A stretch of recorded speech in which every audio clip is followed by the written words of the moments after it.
Hi guys, are you ready to go down this dark and foreboding hole into the inner chasms of whatever this underground installation is? Because I don't know about you, but this sounds like a foolproof plan that we definitely want to do, so let's go. Whatever I was descending into, it was 100 feet below ground, protected by two solid metal hatches located in a remote Arctic wilderness and buried beneath the snow. I didn't know what to expect, but it made me feel something I hadn't felt since I was a child. Is that feeling absolute terror, my guy? Because that's what I would be feeling in this moment. It is what I'm feeling in this moment, all right? I'd never given it much thought before, but I realized that our entire society is a network of safety nets, emergency services at the end of a phone line, health and safety in the workplace, friends, family, lovers, all there if something goes wrong, part of a carefully designed structure to prevent all but the most mundane of emotions. Once again, I felt like I did when I was in school, surrounded by a closing ring of older kids, knowing anyone that might help me, friends, parents, teachers, were too scared or too far away. Great. I've jotted down a note. What note did I jot down? Oh, sorry, to-do list. The entrance to the cave has... What? There could be anything living down here. Heroics are for Hollywood actors and fairy tales. I'm not taking any chances. If I face off against anything down here, I won't last a second. Great! Super good to know. Caution and stealth are my only defenses now. Yeah, I was expecting it. If anyone or anything hears me, I'd be best off staying low and out of sight until I know whether or not it's a threat. Crouching by pressing left control will give me the chance to hide in the shadows. I'll know I've got it right because of the blue tint to my vision. Okay, so that's what's going on. Plus, I should be quiet enough that I won't be heard unless something's right on top of me. Better remember to shut off any light sources, though. Okay. Anything else? Any more tooltips? My best bet is to hide for a couple of seconds or so, perfectly still. That'll make me properly hidden. Like I am right now? Like that. I'll be virtually invisible, and after some time, I should get my night vision back, provided I stay still. Yeah, it is night vision. Oh, that looks great. Doesn't that just look great, guys? Let's check the note, though. The entrance to the cave has caved in. There must be another way out. Yeah, of course it has. Of course it has. Why wouldn't it cave in? Okay, this is extremely dark. I don't know how well you can see, but I can't see very well. Okay. So we are here. Office. Explosives. Northern area. That's a weird name. Workshop and storage. And we are the circle down here at the bottom. Okay. Still 56%. That's pretty good. Pretty good battery life we have going on there. Let's go to the office, I guess. Go over this way to the office.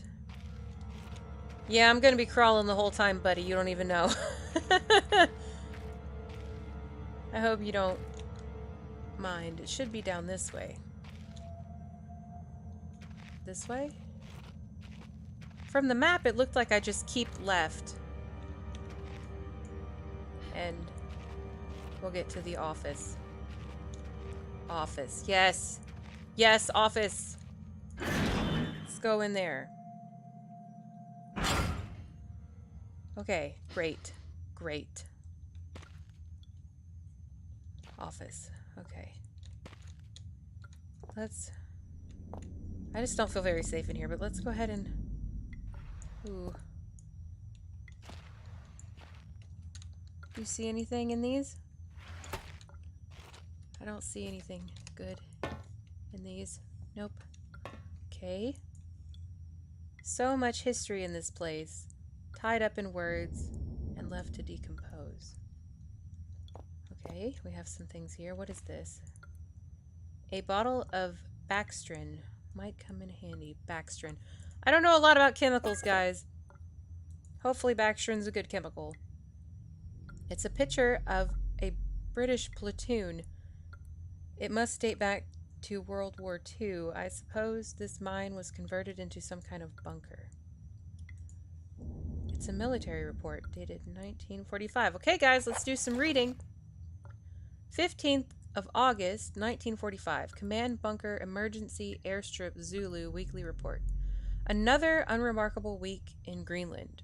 Regular supply shipment received. Standard emergency drills carried out. Routine runway maintenance completed. I have ordered maintenance to be carried out twice weekly from here on in due to increased snowfall. 1 wounded. The 1 wounded figure is no cause for concern back in London. The Germans haven't extended their front line by 4,000 miles. 2 of my men were caught manufacturing cherry bombs in our workshop/armory and succeeded in blowing off a couple of fingers. Ooh, that doesn't sound very smart. I take partial responsibility for this in that I allowed them access to the demolitions manual we keep in the storeroom, and I'm sure that's where they learnt the ingredients. As a precautionary measure, I have now locked up that manual in the chest in my office and will keep the key on my person at all times. Needless to say, both men have been disciplined and the injured man has been sent home for medical care. I cannot help but think that a more suitable punishment would have been for him to stay out here, but the matter is out of my hands. The base is so disconnected sometimes. I feel as if this war could end and we might not even hear about it out here. Supply requisitions order. Dynamite for excavation purposes, 7 bayonets. Not necessary in my opinion, but procedure states we should have a full complement. 1 industrial ice pick for removing the ice that forms over the external hatch. Guy, you can just use a rock. You know, works great. Tried it myself. 1 pair of reading glasses, category 7C, in order for myself. My glasses are in a rather poor state of repair and could do with replacing. Reconditioning of the mine continues to progress. The structure is being fortified from potential bomb damage, and excavation of previously caved-in areas is going ahead. 1 point of curiosity is some kind of archaeological find. An artifact. It's an artifact. It has an E. Shouldn't that be an I? An artifact buried in the earth and discovered by one of the work teams. Later this evening, after martial duty, I shall take a closer look at the artifact. It appears to be man-made and may have working parts inside. I shall remove what looks like the front cover and see if I can't discover the source of the light which constantly emanates from it. I don't know. I would be pretty worried if I discovered an archaeological thing that was just glowing like that. Help me, I've fallen and I can't get up. There it is. What is this? Copenhagen Post, Monday 17th, August 1930. Guys, I really hope you like reading because apparently this is what we're doing. I'm okay with that. I would much rather read than run from monsters. Psychotropic deposits at the bottom of Death Mine? Well, that's a great title. Researchers at the University of Copenhagen have suggested that mine-altering chemicals naturally sewn into the rocks may be the cause of high suicide rates at a Greenland mine. The university, which has recently been conducting studies into isolated communities, first became interested in the workers of the northwestern lead mine last year. I'm sure this is where we are. We're in someplace literally called Death Mine. Great. They discovered that even taking into account Greenland's naturally higher suicide rate, local figures for the last 100 years were abnormally high, at 46 deaths per 100,000 populace compared to the national average of 29. On further investigation, experts diagnosed in many of the miners symptoms in common with the earlier stages of paranoid schizophrenia. This has prompted researchers to hypothesize that natural deposits of lysergic acid A pH4 formula recently discovered to have hallucinogenic properties may be present in the rocks. Few locals were conducive to interview, but those who agreed to speak had their own explanation. Inuit spirits, known as the, oh gosh, Tuurngait? Looks like it has two U's. Is that Tuurngait? Live in the mountains. The university is awaiting the results of chemical testing. Studies continue. Okay. There's a key. I could do without the ambient noise game. Thanks. Appreciate it. I know you're trying really hard to be scary, and you're doing so good. And your efforts are appreciated, but I could just do without it personally. Oh, batteries. Okay. Nothing in there. Let's close it. So this is the artifact. It's an old artifact. Yes, it is. So, do we touch it? I don't know that was a good idea. A man. An old man. Clutching something unseen. He is strange, and yet he is no stranger. Never seen before, still I know this old man before me is Howard. I call him Father. Oh. What? What just happened? I don't know if that was such a good idea. Yeah, probably not. Anytime you touch an old archaeological artifact and start having visions of your dad you never met, it's probably not a good idea. This typewriter dates back even further than the war. Made in Germany, 1923. Ah, we can lift it. I'm not going to. I'm going to leave it where it sits. Anything in this drawer? No. Middle one? Ooh. Beef jerky. Why? Is that like a healing item, perhaps?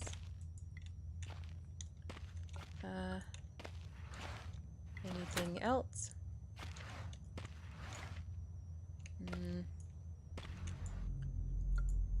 Beef jerky, not without aroma. Okay, so it smells great. Well, I mean, beef jerky is all dried out. It should last a really long time, shouldn't it? It's kind of like mummified remains almost. Ooh, what is this? Can I investigate it? Well, I prefer a first aid kit, but at least if I'm injured, I can grin and bear it. Okay. Painkiller. Nice. We will probably need it. Give me the flare. Anything else? Rotting wooden shelves. Must be added moisture from the grate. This whole room is putrefying. Yeah, that doesn't look like it would help. A chest for storing valuables. Can we open it? Need a key. Well, luckily for us, we just found one, didn't we? Okay. What is this?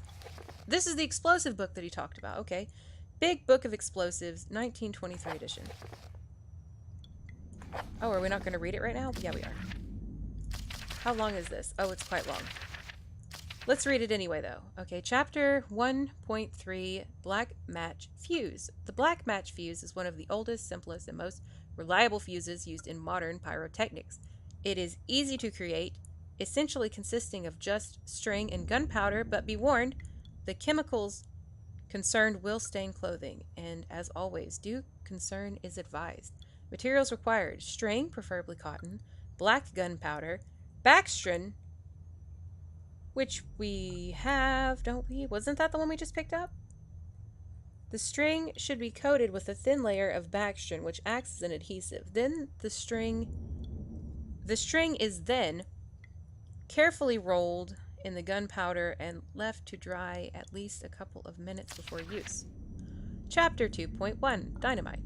Invented by Alfred Noble in 1866, dynamite is commonly used in construction, mining, and demolition. It has proved far safer to handle than alternatives such as pure nitroglycerin, provided that it has been stored properly.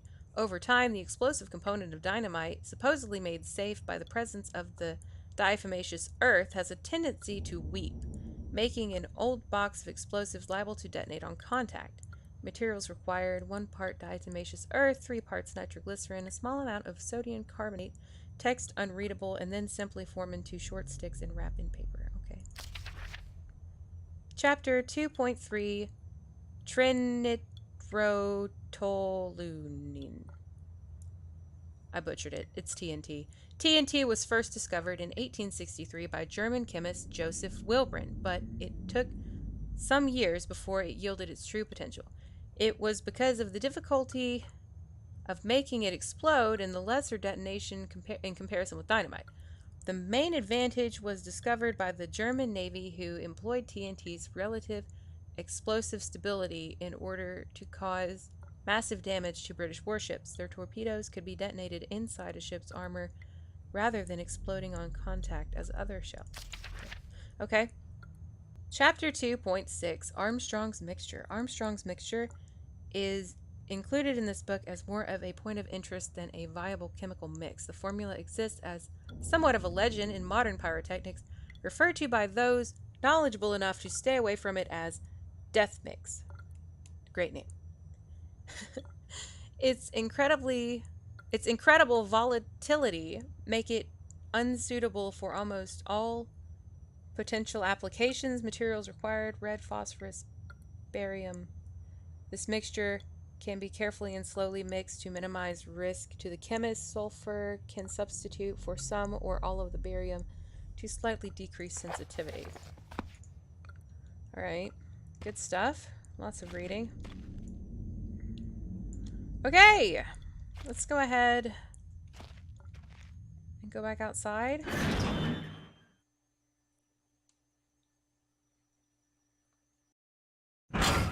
Ooh, it's just the door again. Look at these mean leans, guys. Isn't this nice?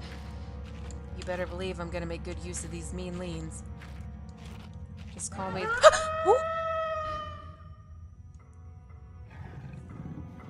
I need to hide. I need to hide. Is this good enough? What is it? What is it? What is it? What is it? I've never been this scared in my life. That's kind of true. I can feel my heart racing. Also kind of true.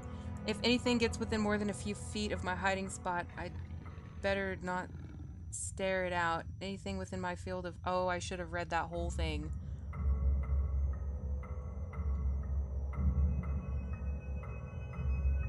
Oh, guys, isn't this just riveting gameplay?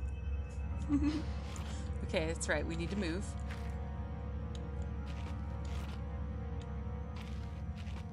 Okay, do you see anything? Because I don't.